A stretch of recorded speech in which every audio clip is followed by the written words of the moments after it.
Ya, selamat bertemu kembali dan selamat menyimak. Saya akan melanjutkan bacaan kita bersama. Menonton Bengkel Teater Rendra, penyusun Edi Haryono. Oh, sambil menyimak, bolehlah bareng-bareng kita ngudut bareng, ngopi bareng, dan teman-teman di sana menyimak saya membaca. Ya, iya.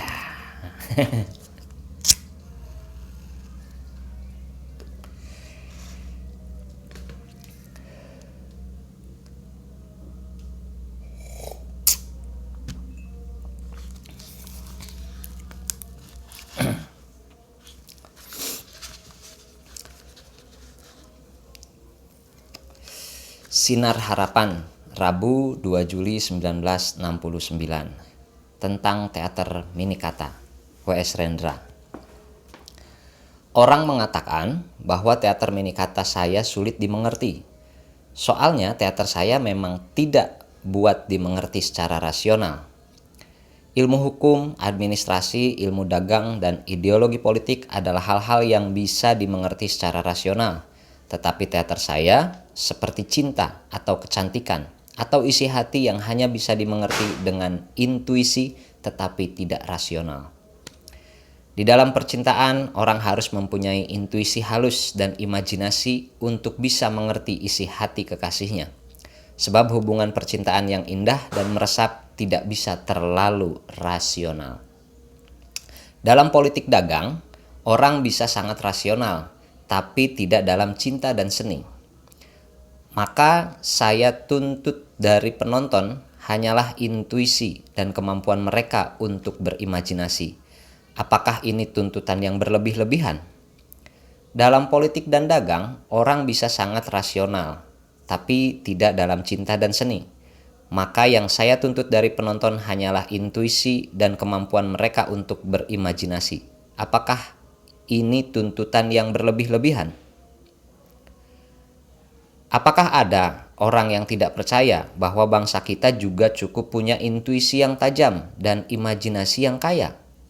Apakah bangsa kita hanya mampu mengerti simbol-simbol tradisional yang sudah mengklise dan ungkapan-ungkapan realistis ala barat saja? Apakah masyarakat kita sekarang tidak lagi menghendaki jikalau seorang seniman mempunyai rohani yang merdeka, yang lalu mengikuti jejak Ronggo Warsito mengungkapkan image-image puitis yang bebas dari konvensi simbolisme tradisional? Bukankah karya-karya Ronggo Warsito juga tidak terjajah oleh ikatan-ikatan rasionalisasi? Apakah masyarakat kita sekarang ini sudah betul-betul melupakan spirit Ronggo Warsito? Apakah masyarakat kita sudah betul-betul terjerat oleh realisme barat, realisme tukang kelontong, realisme calo politik? Dekorasi Ngesti Pandowo yang syarat dengan realisme semacam itu mereka kagumi. Tetapi teater saya yang berspiritkan spiritnya Ronggo Warsito, mereka katakan kebarat-baratan. Mereka, oknum-oknum yang berkata begitu, rupa-rupanya tidak percaya bahwa orang Indonesia bisa juga berpribadi, bisa merdeka, dan bisa modern. Spirit pribadi merdeka dari Ronggo Warsito, dari Ken Arok, dari Kartini sudah mereka lupakan. Dan lalu mereka tenggelam dalam tradisi serimpi dari abad 19 yang dekaden. Spirit pribadi merdeka lebih tua daripada tradisi Knes abad 19 itu. Saya ingin menangkap lagi spirit pribadi merdeka itu, yang dahulu telah menggegerkan kaum pelopor untuk mengarungi samudra, dari jazirah Indochina yang dahulu dengan penuh keberanian membuka hutan dan bersawah di Nusantara. Yang dulu menggerakkan Ken Arok untuk merombak dekadensi pemerintahan Tunggul Ametung, yang dulu menggerakkan Ronggo Warsito untuk dengan bebas mengungkapkan cerita-cerita puitis dari langit jiwanya. Spirit ini sudah sejak zaman purba kita punya. Dalam kebudayaan dewasa ini, kita harus menemukan lagi pribadi merdeka itu. Dan itulah yang saya inginkan lewat teater Minikata saya. Yogya, medio Juni 69. Sinar Harapan, Rabu 16 Juli 1969. Tuhan, siapakah kau? Darmanto JT. Acara pertama dari Festival Drama Tiga Kota, Yogya, Bandung, dan Jakarta adalah pertunjukan eksotik dari Bengkel Teater WS Rendra, Yogya. Acara pertama dari Festival Drama Tiga Kota, Yogya, Bandung, dan Jakarta adalah pertunjukan eksotik dari Bengkel Teater WS Rendra, Yogya. Teater tertutup tim Jakarta, Rabu 9 Juli 1969. Penonton penuh sesak, tanda bahwa ingin tahu masih memiliki tenaga di ibu kota kita ini. Pertunjukan teater baru yang kontroversial, kata sementara koran sebelumnya. Pertunjukan yang diberi atribut peristiwa sehari-hari ini dimulai dengan parados, di mana para pemain bengkel teater berparade sambil menari-nari menuruti irama jali-jali.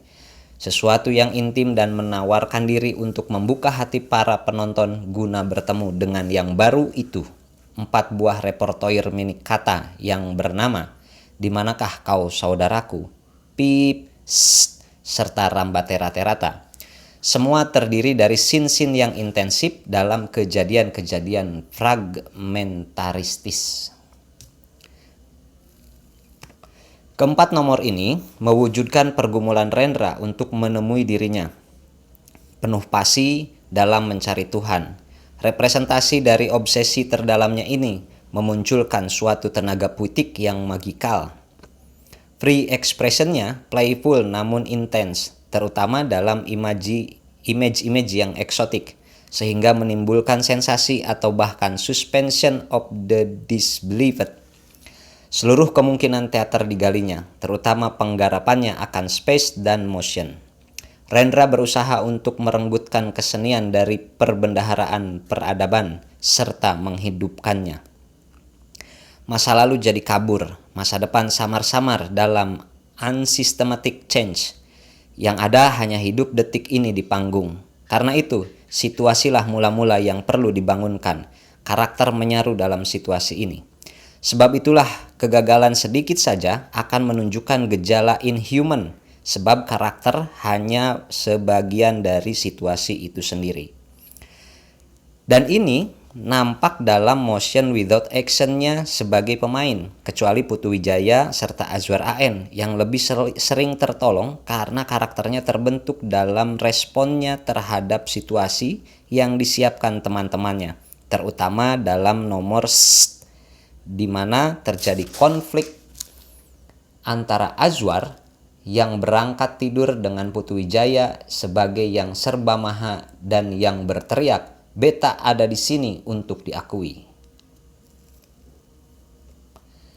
Kalau diperhatikan, proses penciptaan yang improvisatif dalam trial and error serta mempergunakan para pemain sebagai pemain serta properti stage baik imajinatif baik konkret, maka akan lebih jelas the happening on the stage itu yang memungkinkan impian teater murni jadi lebih dekat. Ini juga sebabnya kenapa beberapa humanis moralis merasa sayang melihat kelinci-kelinci Rendra. Namun sebenarnya mereka masih memiliki kemungkinan menyusun susunan saraf baru untuk menghidupi hidup dalam instant living mereka. Merasakan gairah atau berahi yang menyala, merasakan ketubuhannya beserta seluruh gejala hidup yang mengikutinya dalam mereka berespons terhadap rangsangan-rangsangan, baik idil, baik material, dalam bentuk-bentuknya di dalam stage tentu saja. Rendra telah berusaha menyingkirkan ilusi-ilusi, kaidah-kaidah terbaik teater sekalipun memasuki halusinasi baru tentang mode kebudayaan zaman ini. Tapi bagaimanapun jelas bahwa reconstitution serta revocation of the will sebagai kata thrilling telah dikerjakan oleh Rendra. Pembebasan diri dari cara berpikir kolot, nyangkut atau tak nyangkut nilai-nilai yang memungkinkan terjadinya proses perbaikan nasib manusia.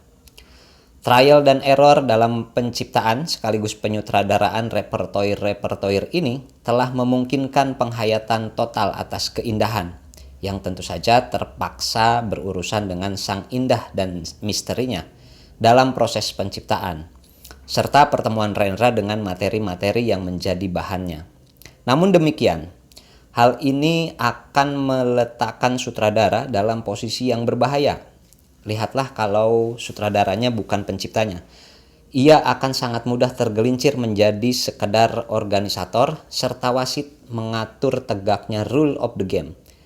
Pengaturan posisi dan movement dalam set atau Rambate Rata-Rata misalnya. Dinamik Rambate Rata-Rata yang diteriakkan serta menggerakkan massa itu ternyata lebih menolong daripada ketakutan massa terhadap sang serba maha dalam set, terutama dalam komposisi, spacing ataupun levelingnya. Berlama-lama suatu silent action motion menunjukkan kurang kuatnya sense of time para pemain hingga membosankan.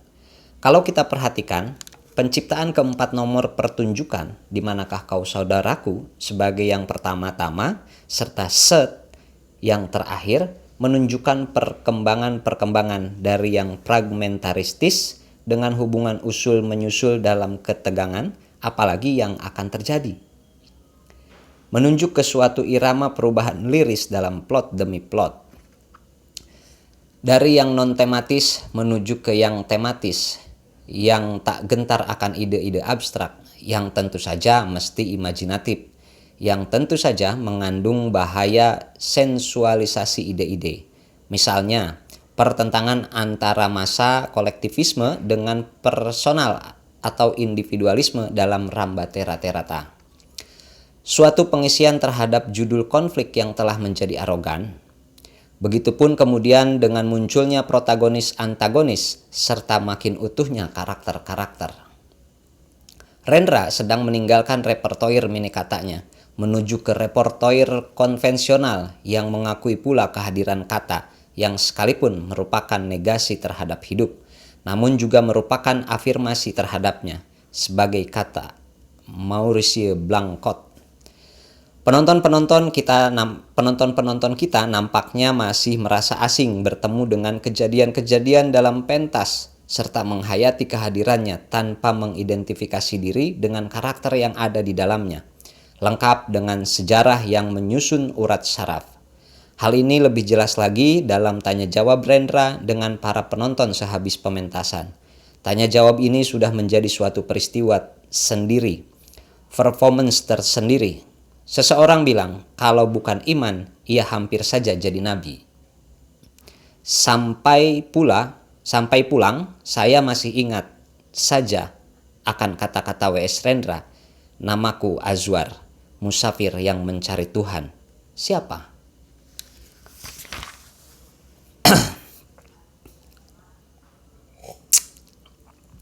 Angkatan Bersenjata, Jumat 11 Juli 1969. Menyaksikan Rendra yang gelisah. Salim Said. Ratusan orang yang telah menyaksikan Rendra yang gelisah ketika Rabu malam yang lalu, Bengkel Teater Yogya mengisi acara pertama dalam rangka pementasan drama 3 kota di teater tertutup, Pusat Kesenian Jakarta, TIM.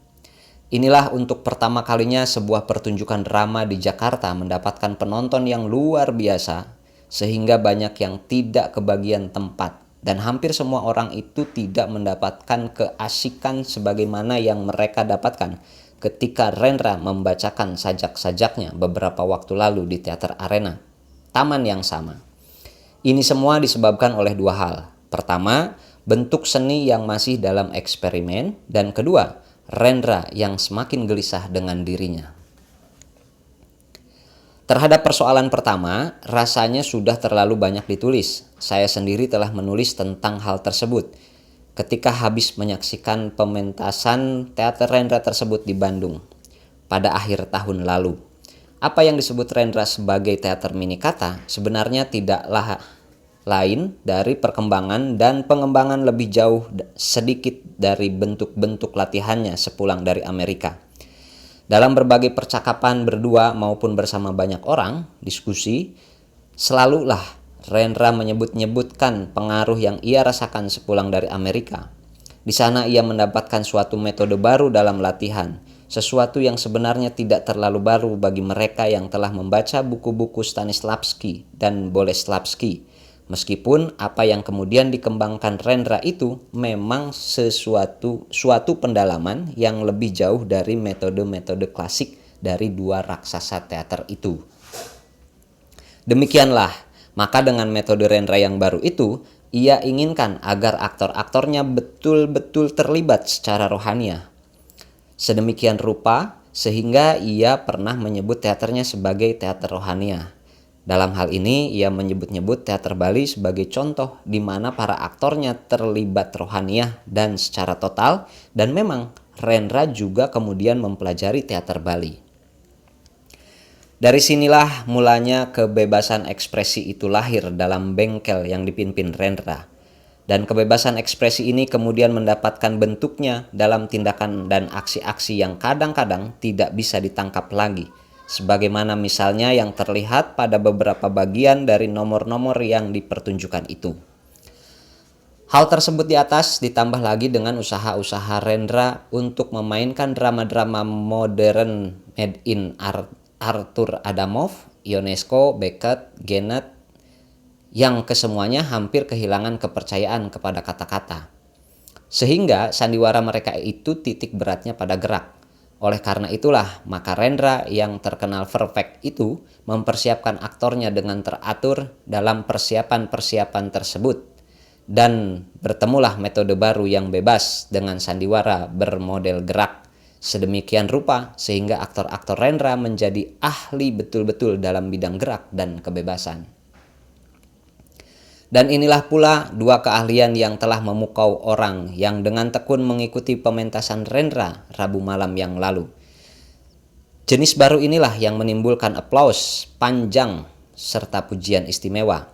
Dalam suasana itulah, dalam suasana latihan dengan dua model gerak dan kebebasan, akhirnya Rendra mengembangkan nomor latihan improvisasinya menjadi suatu hasil seni baru.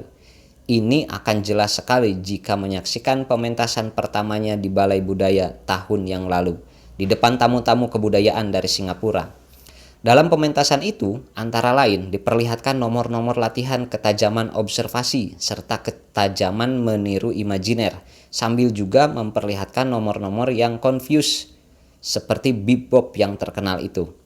Tapi rupanya, karena hanya beboplah yang menjadi isu yang menarik dalam diskusi pertama itu, maka itulah rupanya yang merangsang Rendra untuk seterusnya menciptakan jenis seni baru yang selalu membuat orang bertanya-tanya.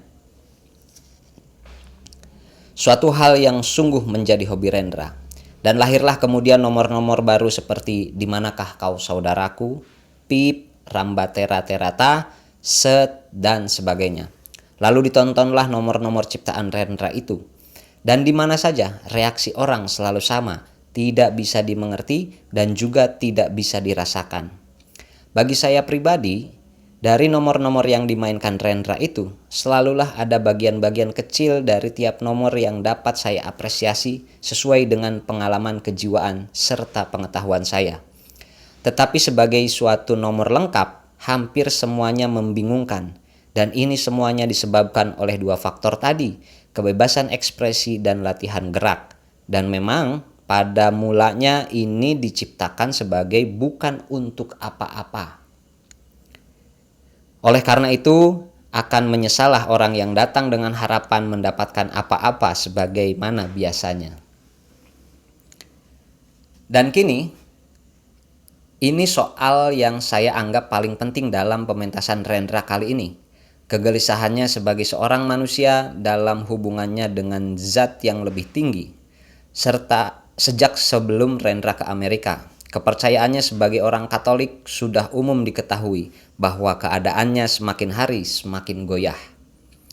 Dan Amerika yang liberal itu betul-betul membuatnya syok dan ia pulang ke tanah air sebagai orang yang semakin gelisah. Berkali-kali ia mengatakan bahwa ia kini bukan Katolik lagi, tapi bukan juga apa-apa lainnya, dan memang Rendra terus mencari. Kabar terakhir mengatakan bahwa ia telah pula gagal dengan rencananya mendekati agama Hindu, karena apa yang ia cari tidak ia temukan di situ. Gerak rupanya lebih cocok dan lebih tepat memberi kemungkinan bagi Rendra sebagai seniman untuk mengetahui perasaan batinnya. Ini terbukti bahwa kegelisahannya yang akhir-akhir ini semakin hebat itu terucapkan lebih dahulu dan lebih intens dalam teater mini katanya daripada dalam sajak-sajaknya. Itulah maka dalam nomor-nomor yang dimainkan di teater tertutup Rabu malam yang lalu, selalulah kita berhadapan dengan kegelisahan Rendra yang hebat itu. Dalam nomor Pip, hal itu jelas dengan penggambaran Kristus yang digeret-geret dan dipukuli oleh pengemis buta yang bertongkat. Meskipun tokoh di sini baik tokoh Azwar maupun tokoh buta yang bisa kita identifikasikan sebagai Rendra. Keduanya akhirnya tidak mengambil langkah baru yang lain dari semula. Demikian pula dengan tokoh utama dalam Set atau Rambatera Terata. Meskipun keduanya berontak, namun pada akhirnya mereka tidak mengambil langkah baru yang lain dari semula. Inilah semua membuktikan bahwa Rendra masih dalam gemuruh kegelisahannya dan ia belum melangkah dari situ. Saya pikir inilah yang berarti dari kita menyaksikan Rendra dengan bengkelnya Rabu malam lalu itu. Dari segi teater saya hampir tidak lihat suatu karya seni. Dan bagi sang aktor, mereka tidak lebih daripada orang-orang yang mahir dengan latihan gerak yang bebas dan ekspresif. Sebab sesungguhnya inilah modal dan sekaligus keuntungan yang diperoleh dari para aktor yang sering memainkan nomor-nomor macam ciptaan Rendra itu. Oleh karena itu, saya pikir semuanya ini sudah cukup dan sebaiknya Rendra kembalilah kepada drama konvensional. Meskipun di situ nantinya ia akan memainkan drama-drama yang lebih gila dan macam ciptaan Ionesco CS. Sebab teater mini kata yang kini dikeranjingi Rendra ini sungguh tidak akan bisa memberi lebih banyak dari drama-drama yang tidak mini kata. Dan biarlah kegelisahan-kegelisahannya dituangkan Rendra yang lebih abadi, di mana dia sebenarnya lebih mempunyai kemampuan daripada dalam gerak yang baru ia coba-coba itu. Pertunjukan Rabu malam yang lalu, apapun namanya dan hasilnya, namun ia lebih meyakinkan saya lagi bahwa Rendra adalah seniman besar. Kegelisahannya itu justru janji-janji akan bakal lahirnya karya-karya besar dari tangan orang gelisah ini. Indonesia Raya, 19 Oktober 1969, halaman 2 sampai 4. Sebuah pandangan psikiatrus skizofrenia dan W.S. Rendra. Sudigdo Sastro Asmoro. Berapa umurnya, Pak? 30 jalan, Dok. Jalan dari mana? Dari Jatinegara tadi. Habis nggak ada duit sih.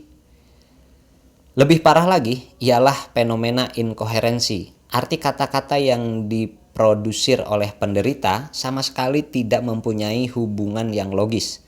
Kemarin saya makan, tidak apa-apa, bulan, biasa saja, perut sakit, kaki. Selain pembicaraan, juga perbuatan serta tingkah laku penderita dapat menunjukkan hal-hal yang sangat sulit untuk dimengerti. Misalnya, penderita untuk waktu yang lama sekali berdiri pada satu kaki. Badannya membungkuk sementara kepalanya menengadah dan satu tangannya menunjuk ke depan. Ia bisa dijumpai pada skizofrenia tipe katatonik. Penderita lain berulang-ulang naik turun ke atas kursi, berguling-guling di lantai, selalu menggaruk-garuk kepala, berjalan mondar-mandir tanpa tujuan tertentu, dan lain-lain. Gerakan yang berulang-ulang serta naif itu disebut stereotip, sedangkan gerakan yang aneh-aneh yang biasanya menarik perhatian orang disebut manerisme. Halusinasi ialah pengalaman panca indera yang dialami oleh penderita tanpa ada rangsangan sama sekali. Misalnya melihat bidadari cantik, terbang ke bulan, dan sebagainya. Sedangkan delusi atau waham ialah suatu keyakinan yang sama sekali salah karena dibangun dari unsur-unsur yang secara objektif tidak benar. Misalnya keyakinan bahwa dirinya selalu dikejar-kejar oleh sekelompok orang tertentu, waham kejaran. Telah memberi nasihat kepada presiden untuk membentuk kabinet Ampera menjadi Hitler delusi megaloman, dan sebagainya. Berpuluh-puluh istilah lain masih dapat dilukiskan untuk menyatakan keanehan-keanehan pada penderita penyakit jiwa tersebut. Sebagian gejala-gejala tersebut dapat langsung dilihat, sebagian yang lain misalnya kelalaian dalam kehidupan emosinya, daya konsentrasi, orientasi, skala diferensiasi, intelijensia, dan lain-lain hanya dapat dicatat dengan mengadakan wawancara psikiatrik yang teliti. Penyebab dari penyakit ini belum dapat dipastikan. Banyak faktor yang harus diperhatikan, tetapi secara populer dikatakan bahwa stres mental merupakan penyebab dari penyakit tersebut. Baik stres yang bersifat takut, misalnya kematian suami atau anak tunggalnya, maupun stres kronis, misalnya konflik atau kegagalan berlarut-larut, persoalan agama, dan lain sebagainya. Tetapi dengan melihat fakta bahwa hanya sebagian kecil dari orang-orang yang menderita stres-stres macam itu akan mengembangkan penyakit ini, maka dapat dipastikan bahwa faktor heredokonstitusional, faktor keturunan dan kepribadian dasar mempunyai andil yang sangat besar dalam membentuk seseorang menjadi berpenyakit jiwa tersebut. Stres mental seperti yang disebut di atas harus dianggap sebagai faktor pencetus saja. Umumnya dianggap penyakit ini tidak dapat disembuhkan sama sekali. Restitutio ad integrum. Tetapi hanya bisa dihentikan atau dikurangi gejala-gejalanya, remisio, dengan pengobatan fisik, obat-obatan, psikoterapi, serta sosioterapi yang disesuaikan secara individual. Pada tanggal 9 Juli 1969 yang lalu, W.S. Rendra dan bengkel teater Yogyanya mengetengahkan nomor-nomor drama mini kata yang tercakup dalam judul Kehidupan Sehari-hari di Taman Ismail Marzuki.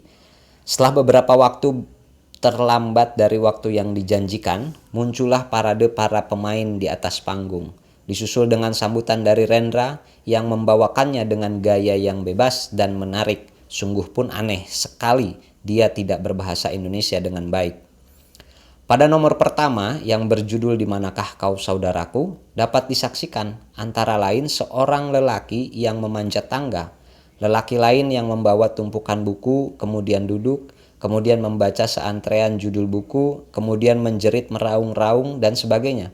Kemudian seorang lelaki lain yang dengan gayanya yang susah dimengerti merayu wanita, lelaki lain yang mondar-mandir sambil bersiul-siul dan sebagainya dan sebagainya. Nomor yang berjudul Pip memperlihatkan seorang yang berjubah hitam dan bertopeng, diikuti oleh sejumlah lelaki dan perempuan dengan formasi seperti anak-anak bermain kereta api-kereta-apian, berjalan dengan langkah terhenti-henti sambil mengucapkan Pip secara ritmis. Seorang buta yang beberapa kali berjalan bolak-balik, seorang lelaki bernama Azwar yang berjubah dan bertopeng tadi diseret. Orang berjubah dan bertopeng tadi dipukuli orang buta. Beberapa pelaku lain yang juga melakukan hal-hal yang tak terkoordinasi sehingga sungguh-sungguh susah untuk diingat apalagi diceritakan. Sementara yang terdengar hanyalah pip saja. Dalam set dapat ditonton Azwar yang tidur, lalu satu persatu muncul pemain-pemain lain dengan gaya yang aneh dan mengucapkan hip ho. Kemudian Azwar terbangun, lalu orang-orang yang berbilang hip ho ganti bilang cereret sambil menari-nari. Lalu orang bertubuh kekar dari rombongan hip ho meneriakan amuba yang dijawab oleh Azwar dengan influenza. Lalu mereka bergantian meneriakan Biafra, Cekoslowakia, revolusi, dansa, dan seterusnya. Lalu orang kekar dari rombongan hip hop berkata, "Aku berdiri bukan untuk diakui," dan lain-lain, yang diterjemahkan oleh kedua temannya ke dalam bahasa aneh, seperti kalau Bing Slamet kehabisan bahan lawakannya, dan sebagainya, dan sebagainya. Sedangkan dalam nomor terakhir yang berjudul Rambate Rate Rata, terlihat 5 orang berbaris sambil bersama-sama meneriakan Rambate Rate Rata. Kemudian yang satu memisahkan diri, kemudian muncul seorang wanita, kemudian terjadi dialog pendek antara yang memisahkan diri dan si wanita. kemudian keduanya berpeluk-pelukan, kemudian yang tadi memisahkan diri diseret oleh yang berempat, kemudian yang berempat mengerumuni si wanita, kemudian yang satu dan wanita berpelukan lagi, kemudian yang wanita jadi terbaring diam saja. Akhirnya yang satu ikut berbaris lagi dan meneriakan Rambate Rate Rata. Sedangkan dalam nomor terakhir yang berjudul Rambate Rate Rata, terlihat 5 orang berbaris sambil bersama-sama meneriakan Rambate Rate Rata. Kemudian yang satu memisahkan diri. Kemudian muncul seorang wanita. Kemudian terjadi dialog pendek antara yang memisahkan diri dan si wanita. Kemudian keduanya berpelukan. Kemudian yang tadi memisahkan diri diseret oleh yang berempat. Kemudian yang berempat mengerumuni si wanita. Kemudian yang satu dan wanita berpelukan lagi. Kemudian yang wanita jadi terbaring diam saja. Akhirnya yang satu ikut berbaris lagi dan meneriakan Rambate Rate Rata. Pada diskusi yang diadakan kemudian, Rendra tetap dengan gaya yang bebas dan menarik, menjawab pertanyaan-pertanyaan dengan jawaban yang menarik pula. Waktu seorang wanita meminta kepada Rendra untuk sedikit menerangkan garis besar dari isi cerita atau tema pertunjukannya, Rendra menjawab dengan, "Ya, saya sudah berusaha menerangkan apa yang saya maksud dengan mimik dan gerakan-gerakan pemain. Dengan pip dan set, saya khawatir saya sendiri tidak dapat menerangkannya dengan kata-kata." Ketika seorang penanya menyarankan agar dalam mementaskan karyanya, Rendra juga melihat atau menyesuaikan dengan kondisi-kondisi di Indonesia, dengan menunjuk bahwa pelemparan batu yang pernah dialaminya di beberapa tempat berarti bahwa tontonan itu tidak atau belum sesuai dengan kondisi Indonesia. Rendra menjawab, "Mereka yang melempari dengan batu adalah sebagian dari kondisi Indonesia, tapi saya juga kondisi Indonesia." Ketika penanya lain menanyakan apakah tidak dapat diartikan menghina kalau orang bertopeng yang katanya adalah Yesus dipukuli orang buta, Rendra menjawab, "Tidak, sebab Yesus mana yang dipukul?" Tidak, sebab Yesus mana yang dipukul? Dan ketika penanya itu dengan nada penasaran mengatakan bahwa itu bukanlah jawaban yang baik melainkan suatu debat kusir, Rendra menangkisnya dengan, "Nah, bagaimana dengan pertanyaan kusir saudara?" Beberapa hari sampai beberapa minggu kemudian muncullah artikel-artikel di koran dan majalah-majalah yang menyoroti sajian Rendra tersebut. Mulai dari Arif Budiman sampai ke wartawan-wartawan yang tidak menyebutkan namanya. Boleh dikatakan semua bernada memuji. Mungkin mereka memuji karena mereka tahu, tapi mungkin pula mereka tidak tahu. Bagaimanapun harus diakui bahwa pertunjukan itu telah berhasil memaku ratusan penonton pada tempat duduknya sampai akhir pertunjukan. Memang, manusia seringkali senang akan hal-hal yang aneh. Dan andai kata saya dipaksa untuk memberikan pujian kepada Rendra, maka yang saya puji pertama-tama ialah kepintarannya mengeksploitir kenyataan tersebut. Akhirnya saya kembali ke judul tulisan ini, Skizofrenia dan W.S. Rendra. Bagi saya, terlalu sulit untuk tidak mengambil kesimpulan bahwa kedua nama itu bersajak dengan baik sekali, seperti Biafra dan Cekoslowakia atau amuba dan influenza.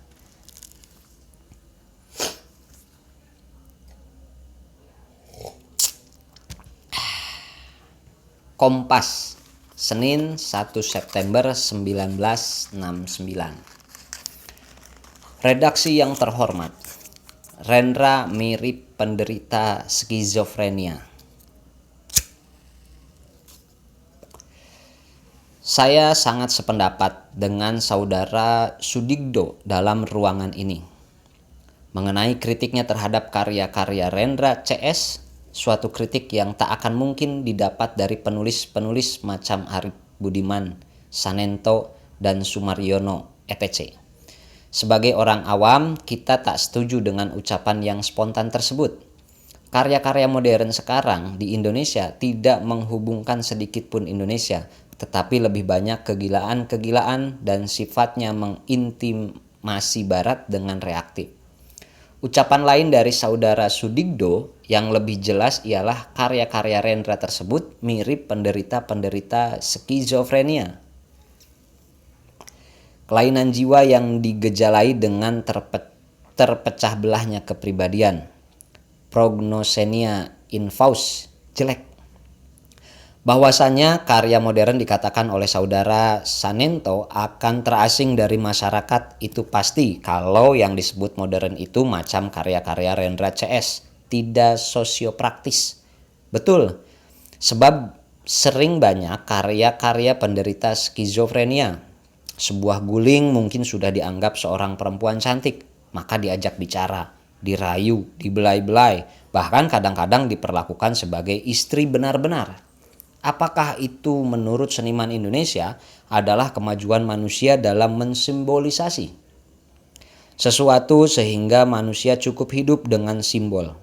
Entahlah, sosiopraktis tak perlu, yang penting kemampuan mensimbolisasikan dalam seni yang dikagumi sendiri, dipuji sendiri, dilihat sendiri, dinikmati sendiri. Inilah yang sekarang diperbuat sekelompok seniman-seniman kita. Apakah karena mumpung yang mendominasi lapangan kesenian adalah konco-konco sendiri? Entahlah. Pantaslah kalau seorang Rusli sampai berontak terhadap kritik yang dilancarkannya. Memang berat sebelah. Maka sekarang Pak Rusli harus mencontoh Aceng Arif agar dikatakan berhasil. Kepribadian Indonesia tak perlu karena definisi kepribadian nggak ada.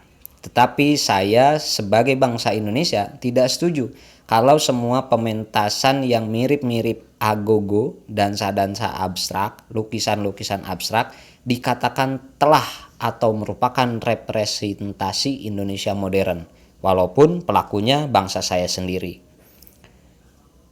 Dr. SD Hartono, Jalan Bukit Duri Selatan. Hei, namaku Aswar. Tapi siapakah Aswar, saudaraku? Umar Khayyam. Sejak pulang dari pertapaannya di Manhattan, Rendra telah banyak dibicarakan. Penampilannya sebagai deklamator dan dramawan telah banyak menarik perhatian. Bahkan, penampilannya akhir-akhir ini di Taman Ismail Marzuki baik sebagai deklamator sajak-sajak Hairil dan sajaknya sendiri maupun sebagai pencipta dan sutradara teater mini kata telah mendapat perhatian istimewa dari masyarakat. Teater Arena yang bisa muat 400 orang ini penuh dengan pengunjung yang ingin mendengar dan melihat dia bergaya dan mendeklamasikan sajak-sajak. Teater tertutup yang bisa muat 350 orang itu meluap jauh melebihi kapasitasnya karena orang pada berebut untuk mendapatkan karcis dan tempat untuk dapat menyaksikan mini kata Rendra. Penyair muda yang lain yang banyak mendapatkan perhatian adalah Taufik Ismail. Meskipun sudah agak lama juga dia menulis sajak-sajak, tapi hanya sesudah dia mengumumkan sajak-sajak perlawanan dalam Benteng dan Tirani, Taufik banyak menarik perhatian orang. Juga penyair muda ini telah menjadi bintang dalam pembacaan sajak-sajaknya sendiri di Taman Ismail Marzuki, Teater Arena, sama seperti pada waktu Rendra membacakan sajak-sajaknya penuh dengan pengunjung. Sementara orang menilai penampilan dua orang seniman muda ini sebagai satu sukses yang fenomenal. Fenomenal karena apanya? Karena kepadatan pengunjung itu sendiri atau karena macam audiensnya yang lebih dari 80% adalah anak-anak muda? Saya kira kedua-duanya. Kepadatan pengunjung itu untuk mini kata dan 85% adalah pengunjung yang bayar penuh adalah satu fenomena. Serbuan anak-anak itu juga satu fenomena. Teater modern di Indonesia sudah agak lama mengalami kesulitan dalam menarik perhatian masyarakat. Idiomnya yang tepat untuk bisa berkomunikasi dengan penonton nampaknya belum saja ketemu. Kesulitan untuk menemukan idiom yang tepat ini nampaknya terutama sekali berhubungan erat dengan kondisi yang sosiologis sifatnya dari audiens. Siapakah yang sesungguhnya audiens dari teater modern kita itu? Sama seperti teater modern di mana-mana, audiens teater modern kita di sini adalah penduduk kota. Disinilah kesulitan itu dimulai. Sebab kalau ada susunan masyarakat kota yang paling cair, maka susunan masyarakat kota-kota kita adalah salah satu dari yang paling cair keadaannya. Masyarakat kota kita adalah masyarakat yang masih ada di tengahnya berbagai macam gerak. Yang pasti adalah geraknya urbanisasi, geraknya penyedotan penduduk pinggiran dan desa ke dalam pelukan kota. Yang pasti lagi adalah juga geraknya asimilasi berbagai cabang subkultur yang berbareng dengan gerak urbanisasi itu. Dan bila kita ingat bahwa gerak tubuh yang sesungguhnya dari kota kita itu belum lagi berumur 50 tahun. Tahulah kita bagaimana masih muda dan fluid pertumbuhan kota kita itu. Tentu, Jakarta sudah 442 tahun, Solo dan Yogyakarta sudah lebih dari 200 tahun. Tapi sampai pecahnya Perang Dunia II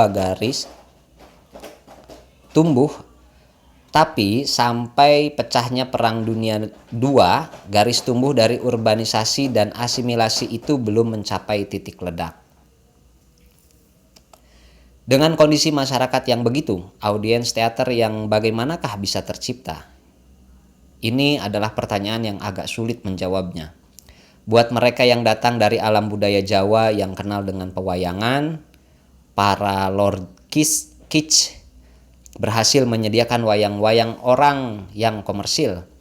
Buat yang nonton Jawa, yang Melayu, para Lord Kitsch berhasil merintisnya dengan komedi Stambul ala Dardanella dan Miss Ribut, yang kemudian dibuntuti dengan kelompok-kelompok komersial seperti Bintang Surabaya, Warna-Sari, dan sebagainya itu. Tetapi, buat satu teater modern yang audiensnya mencakup segala asal kultur, ini adalah lebih sulit lagi. Sebab tumbuhnya teater modern adalah sejajar dengan tumbuhnya lapisan-lapisan intelektual, lapisan cendekiawan dalam suatu masyarakat. Dan kaum cendekiawan kita sebelum Perang Dunia II adalah kaum cendekiawan Indonesia dalam status yang embrional.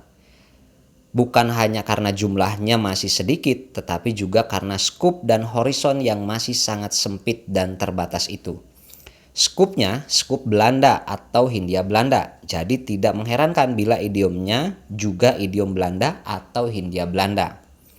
Maka untuk teater modern mereka pergi ke Sociëteit untuk menonton satu dan lain, Toneel Gezelschap yang memainkan repertoire Belanda.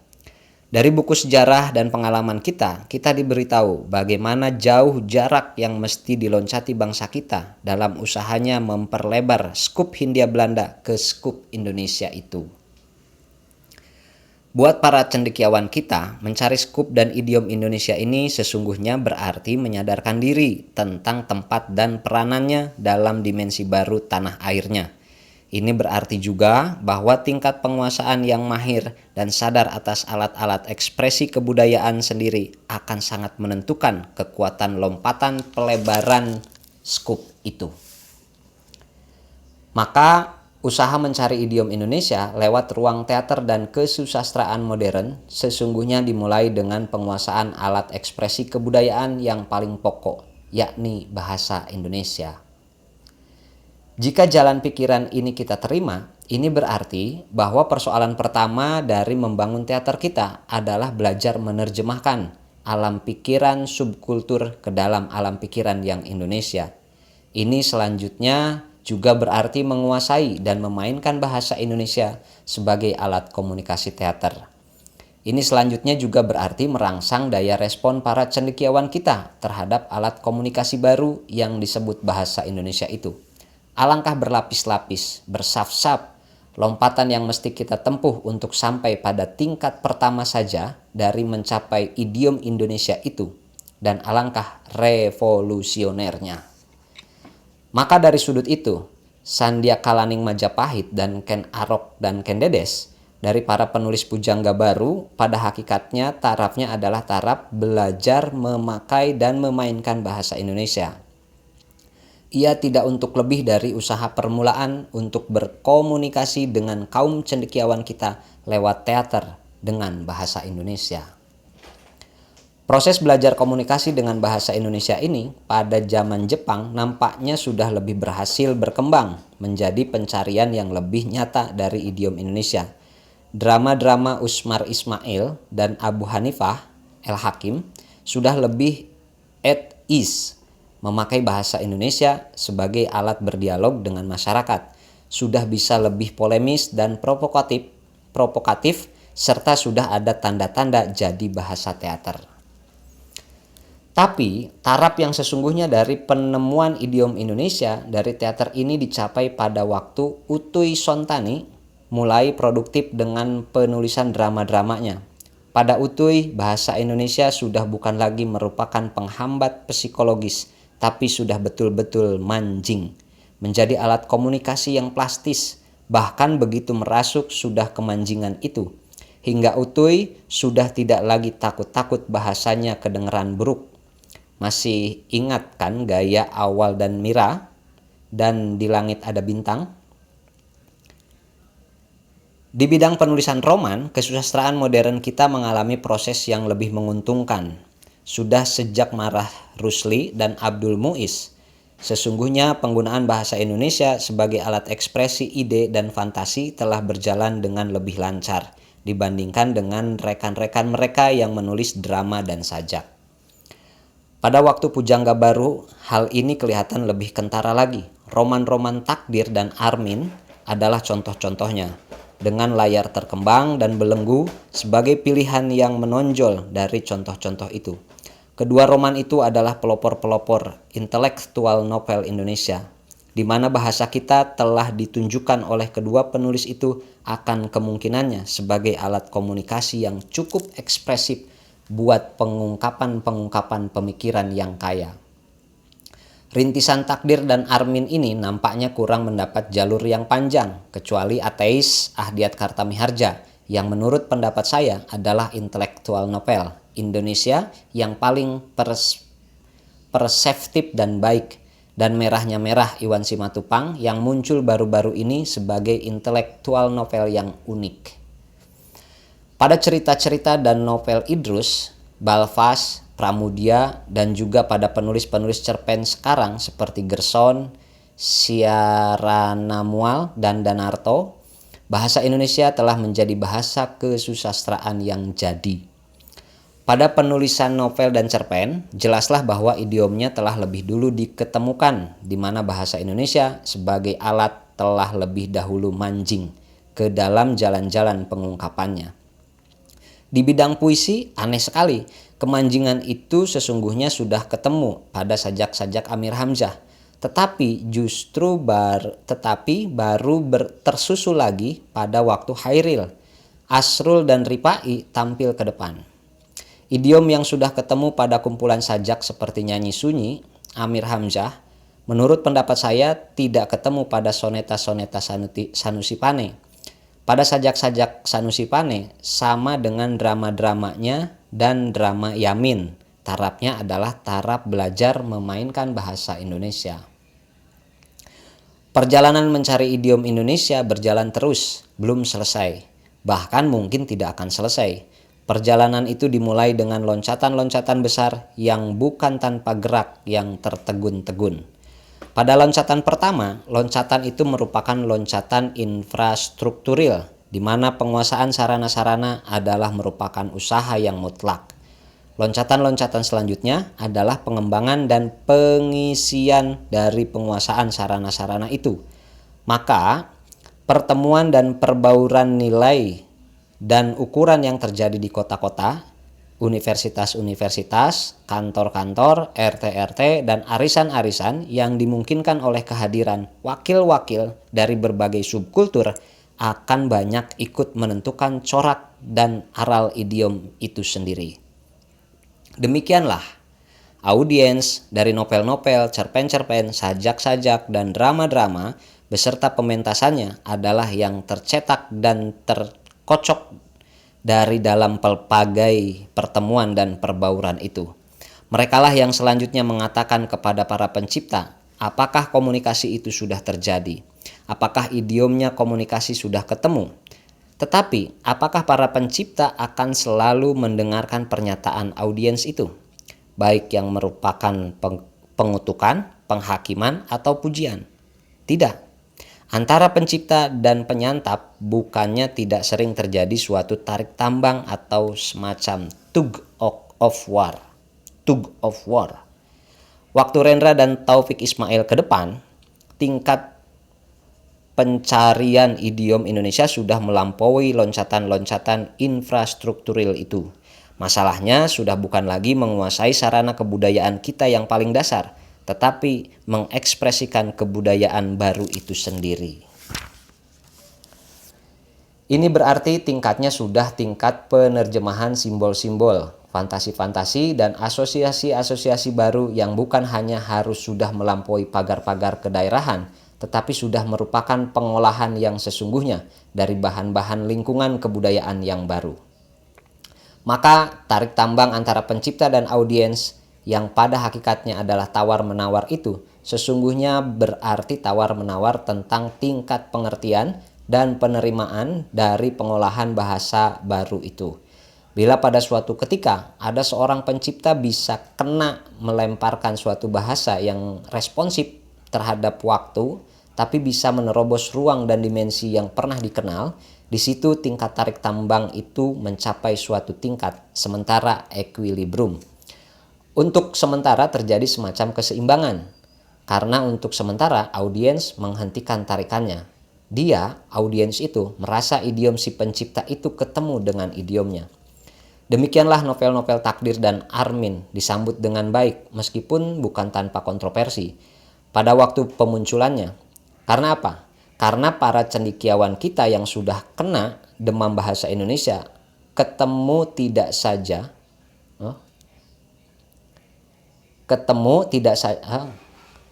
karena para cendekiawan kita yang sudah kena demam bahasa Indonesia ketemu tidak saja dengan tunas-tunas pertama dari intelektual novel, tapi juga dengan tanda-tanda pertama dari committed literatur. Ini terutama menonjol pada layar terkembangnya Takdir yang jelas merupakan committed novel terhadap emansipasi dan modernisasi Indonesia. Demikian juga dengan para pemuka angkatan 45, Hairil, Asrul, dan kawan-kawannya itu membawakan satu bahasa waktu yang ketemu resonansinya dalam masyarakat cendekiawan pada waktu itu.